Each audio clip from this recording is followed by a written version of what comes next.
the same. Few people laughed. Few people cried. Most people were silent.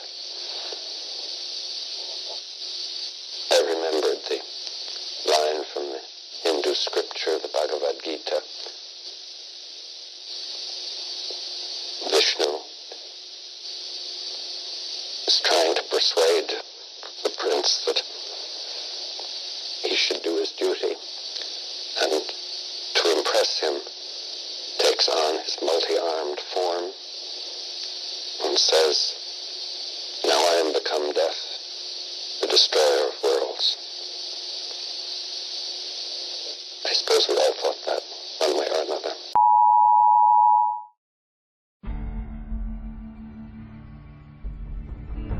On October 9th, 2077, 2 weeks prior to the atomic annihilation, the Chinese secretly began importing a secret weapon into the United States of America. They are known as ghouls. Unfortunately, when the first horde of ghouls arrived by ship, the bombs have already been dropped, and the world has finally entered the nuclear apocalypse. It is now in the year 2290. The ghouls are not only still alive, but have thrived. With the help of the NCR and the courier, J.C. Taylor, the ghouls remain under NCR jurisdiction. With survival behind the ghouls, after all these years and under NCR protection, a wandering drifter named Kaneki roams the Mojave Wasteland to help anyone in need. Good morning, everyone. This is Mr. New Vegas, and I have a good feeling about everyone listening today. I have an update on our flying machine. Turns out the Zeppelin coming our way belongs to the East Coast Brotherhood. Well, talk about coming over in style. Could this have something to do with the NCR being mobilized towards the dam? Are we going to war with the Brotherhood, or is something else happening? I will let you know when more information is brought to me in time. Till then, let's get some music on the air. But before I do, I have something to say to all my listeners and you. Danke, Schoen. Under the streets, the scarlet morning sky melted into a light shade of blue. The locals of Freesound was just starting to stretch out their legs for the day. Kaneki, along with Hinami close behind, made their way to the New Vegas entrance. The streets of Freesound used to be dangerous enough, but the followers of the apocalypse have minimized the dangers and drug use very well. After JC, the Mojave Express courier, secured the truce between the NCR and the followers, security and support went hand in hand. The Kings still remained independent after all these years, but they still do their part in keeping the streets safe. I never liked this place. The people scare me. You'll be okay. Once we make it to the gates, we'll be safe. My parents never liked being out here. So, where are they actually, your parents? Hinami didn't respond to that question. She just looked at him with her eyes swelling with grief. Kaneki knew that kind of look anywhere. He once saw it on himself in the mirror after Hide's passing.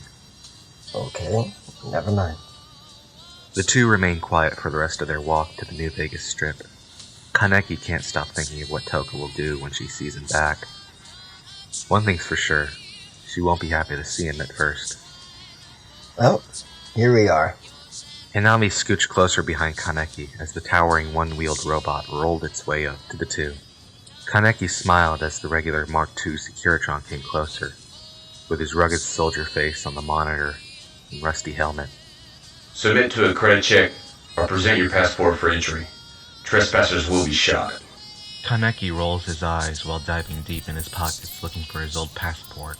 Please still be here, please still be in here, please still... Ah, there you are. Kaneki holds out his old passport for the Securitron to scan. Access granted. Welcome to New Vegas. Oh, and I'll be bringing a guest with me. Make sure she's protected. Scan complete. Welcome to New Vegas, guest. Come on, let's go. Kaneki and Hinami walk past the robots and enter the oasis of the Mojave Wasteland. For Kaneki, this isn't his first visit to the Vegas Strip. But for Hinami, well... Whoa! This place is amazing! So many colors and lights. It's unbelievable. I thought the same thing too when I first came here. Now it's just a place I try not to think about. Why? The smell of this place alone makes me want to stay here forever. And those dancing humans? They look delicious. Kaneki takes a look over at the Gamora casino and just nods with a half-crooked smirk. Pay no mind to that, kid. We're here for this casino. No, I want to watch them dance. Trust me, you don't need to see any more of that. Kaneki guides Hanami away from the strippers outside the Gamora casino and towards the Lucky 38. On their way up the stairs, they were greeted by an old metallic friend of Kaneki's, still stylish in that happy cowboy look. Well, butter my backside and call me a biscuit if it ain't my old partner Kaneki. Might I say you are looking fit as a fiddle? It's like I never left. Like you never left is right, partner. So, who's your new friend here? What are you, mister? Well, darling, my name's Victor. I'm a Robco Securitron, model 1060-B. So, partner, what can I do you for? Figured you wouldn't be back here without a reason. We'll talk about that later, Vic. But right now, she needs some rest. Is there room in the Lucky 38? Partner, you and I both know there's always room for you and your people here in the Lucky 38. Come on in. Thanks.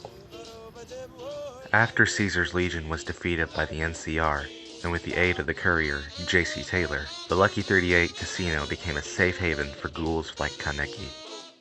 They're well fed, and the NCR keeps them from harm under their jurisdiction. In the pre-war times in 2077, ghouls had to remain in hiding. Their diet of human flesh would forbid them from showing their true forms.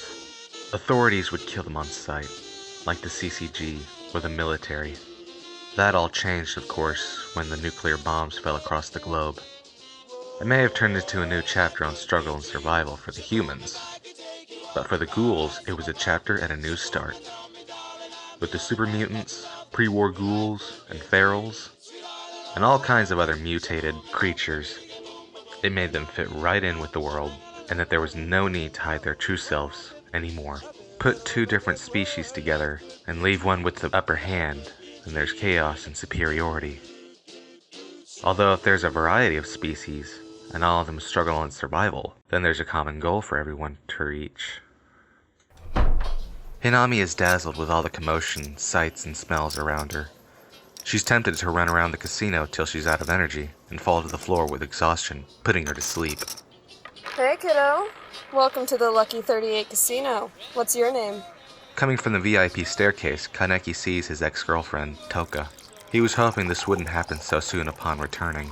Temptation almost took a hold of him to furl his hoodie over his head and walk away, leaving Hinami at the door. Of course it wouldn't work. Toka would just chase him down before he could make it to the exit. She always was faster than him. Coming her way down the stairs in her waitress uniform, Toka tries her best to approach him, and Hinami as casually as she can, because in the back of her mind, she is itching to beat the shit out of Kaneki till he's begging not just for mercy, but for a swift death. Hello, miss. My name is Hanami. Well, Hinami, are you hungry, thirsty, or both? My new big brother said I could stay here? Big brother? Yeah! I want you to be my big brother. You helped me when no one else did. Please, will you be my big brother? Kaneki took a quick glance at Toka, utterly confused on how to respond. It didn't take long for him to answer because Toka looked back at him with her regular, do the right thing or I'll make you regret it look. That very stare of hers can make even death shake. Yes, of course. I'll be your big brother. Yay! Hinami charged at Kaneki with a very tight hug, her feelings filled with hope and happiness. Embracing her new life made Kaneki smile slightly. Toka could tell he's smiling as he slowly returned the embrace. She hasn't seen him like that since... ever. Alright, Hinami. How about we get you settled? Okay. Toka took Hinami by the hand to the upstairs dining room, leaving Kaneki to himself. Pulling up an empty seat in the corner, Kaneki pulled out a deck of Topps casino cards and played a little game of solitaire to speed up the time. Come on, Red Jack, for God's sake, my Kingdom 4 Red Jack. Kaneki jolted up to that sudden cling of commotion to see Toka in a different look. A more sinister and very disappointed look. What's with the coffee? I'm thirsty.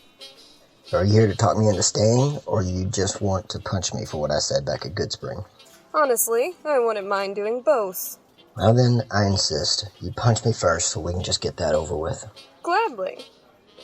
Toka didn't take the time to pull back. She just gave him a right hook straight to the jaw, making Kaneki fly out of his seat and face first onto the floor, with his cards floating down on him. Howdy to all the folks and freaks out in the Mojave Wasteland. Now, don't take what I said with a chunk of bitter salt. I love everyone and everything in our desert home. I've got reports saying of a corpse filled with metal parts built in his body being hauled off by our good allies and good neighbors, the Brotherhood of Steel. Now, of course, our hulking metal friends had no comment to share, but with the evidence I managed to gather from my good partner on the waves in the Commonwealth's Diamond City radio, I think whatever trouble they've been having in the East, I fear it may be knocking on our doors as we speak. Now, don't worry your pretty little heads, everyone. I'm certain our brave men and women of the new California Republic have this under control. Maybe that's why they're hauling forces at Hoover Dam. I don't know. Nonetheless, everyone, I'm certain we'll brave through this. If the people in the Commonwealth can take this threat, I know we can too. This report is brought to you by The Storyteller. The Storyteller. Wherever you are, buddy, never stop telling your stories. And now, here's some music. Kaneki slowly woke up to find himself in the Lucky 38 penthouse on the top floor. Well, hello there, sugar. Glad you're awake. Jane? Well, who else would it be? Did you find any snow globes while you were out there? Not really. Oh, well, that's a shame. You've been gone for so long, I was hoping you'd find a few for Yes Man's collection. Sorry. Hey there! Is that my second favorite friend? How are you doing? Good to see you again, Yes Man. Still can't disagree with anyone? Yeah, I still can't disagree with anything. Oh, this is such a great reunion. I wish I could cry. Where's Toka? Oh, she's waiting for you at the bar upstairs.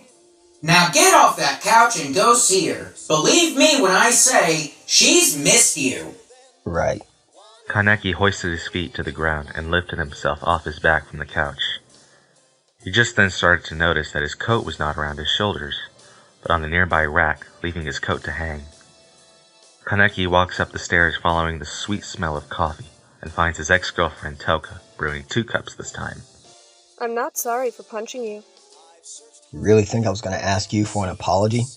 Toka rolls her eyes to Kaneki's remark and swigs down her mug. So what are you doing back? I bumped into trouble on my way to the border. Figured I'd come back to warn all of you. What kind of trouble? I don't know. There was this guy who passed by me. He talked weird, like he wasn't human. And when I realized he wasn't human, he tried to kill me. Did you use your Kagune? Didn't need my Kagune to kill him. Right. Well, I better get going. No, not this time. Toka gave Kaneki her fearful and estranged face.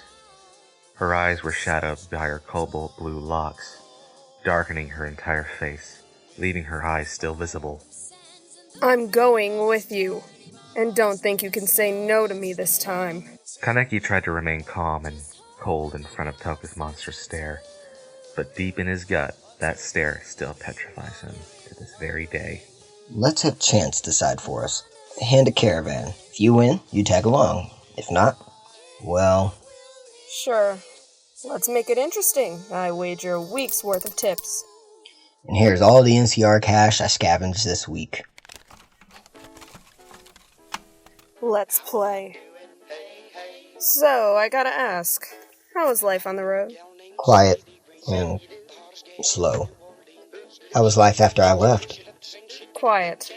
And, well, just quiet. Wasn't slow, I can promise you that. I'll bet. How's your brother doing? He's good. He and his group still run that root beer plant with a name I still cannot pronounce. Sunset Sarsaparilla? I still don't know why he's running that place. Can't even drink the stuff. It's a good trade-off. We produced a product, and the humans have more of a reason to keep us alive. Fair enough. Tsukiyama and his gourmet group are still head of the Ultra Luxe Casino.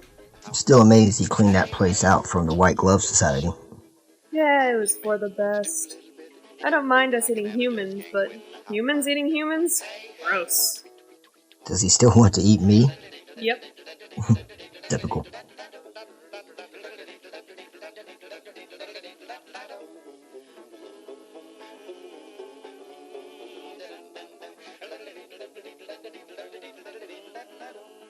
Ha! Looks like I win. Well then, spend it wisely. Alright, I better get packing. I'll meet you downstairs at the casino. Got it. Making his way down the elevator, Kaneki took a seat down at the Lucky 38's lobby just outside the front door. Gee, partner, you look like you took a serious hook to the face. That's because I did take a hook to the face. Look, Kaneki, I understand the missus gave you a hard knock in the skull, but she really did miss you. None of us were pulling your leg there. I don't doubt that, Victor. Then what's wrangling a knot in that head of yours? It's about what happened last year. Ah, that! Finally we got the cat out of the bag. So that's what's been clawing you all this time. Yeah. Right, well, we'll talk more about it later. I'll leave you be now. Your friend should be here any second. Thanks, Vic. Victor rolled his way outside the Lucky 38 casino to guard the front door, leaving Kaneki to wait for Toka alone. Hey, big brother! Hinami, hey.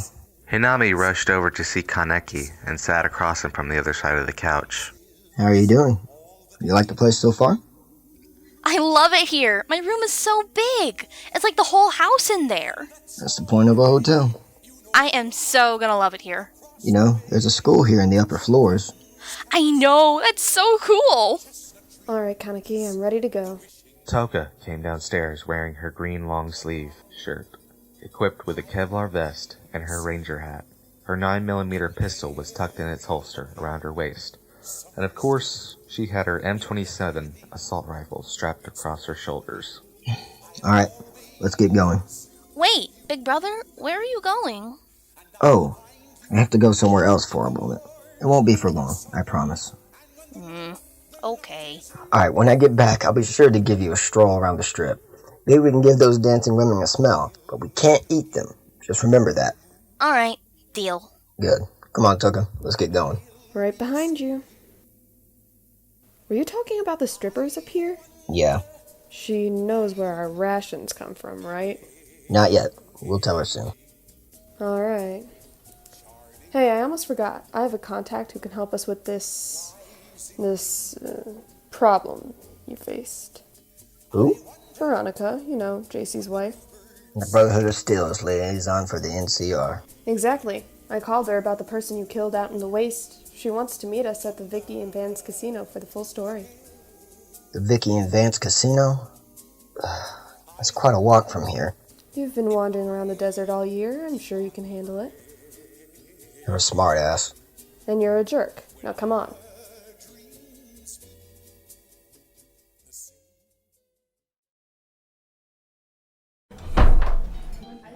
Howdy, travelers. Welcome to the Vicky and Vance Casino. Hey. So when is Veronica supposed to meet us? She said she'll be here around 12 o'clock, which is an hour from now. Right. Well, I'm gonna hit the card tables. See ya. Kaneki walked off into the casino, leaving Toka at the front door. She walked her way through the crowds of gamblers and slumped to the bar stool. You okay, ma'am? Toka looked to her shoulder to see a ragged blonde little girl, who looks to be in her early teens, dressed in a casual polka-dotted dress. She's just standing there like a good little innocent being. She took a quick glance over at the tables where Kaneki is winning caps on. She turns her way back to the tables and the little girl beside her, taking another bite of her jerky. Is he your boyfriend? Kind of. We used to date. Not anymore, though. But you still love him, don't you? What makes you say that? I see that same look in every girl I've met. You're a smart little girl. Thanks. And a little advice. Around here, it's best not to lose whatever keeps us sane. Whether it's something we hate or someone we love. And for you, maybe it's both. Makes sense. Thanks, kid. You're welcome. She then skipped her way to the upstairs rooms, probably where she's living. Toka looked back at Kaneki, still taking names at the card tables. She decided that enough is enough. She's gonna do whatever it takes to win back Kaneki. So, how you doing over here? There's one thing I've learned this year. It's gambling. Kaneki took a quick peek at all his opponents, reading their faces for any signs of bad hands. Thank you, boys.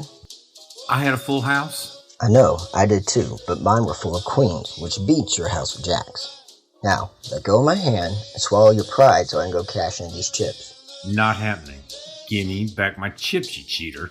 I won them fair and square, now let go! Now, guys. Let's just settle down. Oh, okay now. When my friend here is being soft and reasonable, we definitely have a problem. Let go.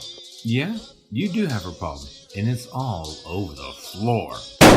Before the gambler could land a shot on Kaneki, a smoking gun was found behind him, being held by Toka herself. Really? You had to kill him? You're welcome.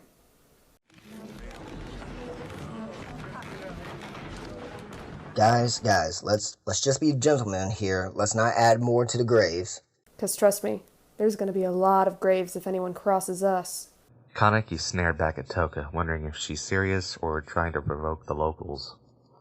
We'll just be on our way. A man came through the crowd with a very hideous smug and an odor that's just as horrific. Not until you pay for spilling blood on our casino floors.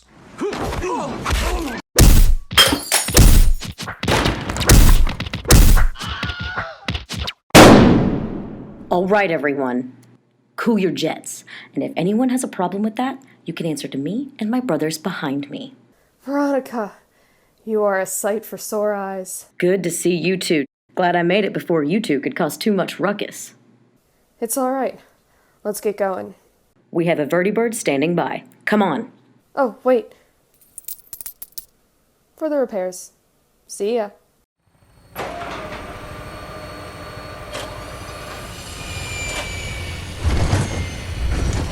Where did you get these? From the Pride Wind. I'm sure you've heard Mr. New Vegas's reports on the flying ship. So that's what it's called. The Pride Wind. Yep, so strap in, guys. We're going for a ride.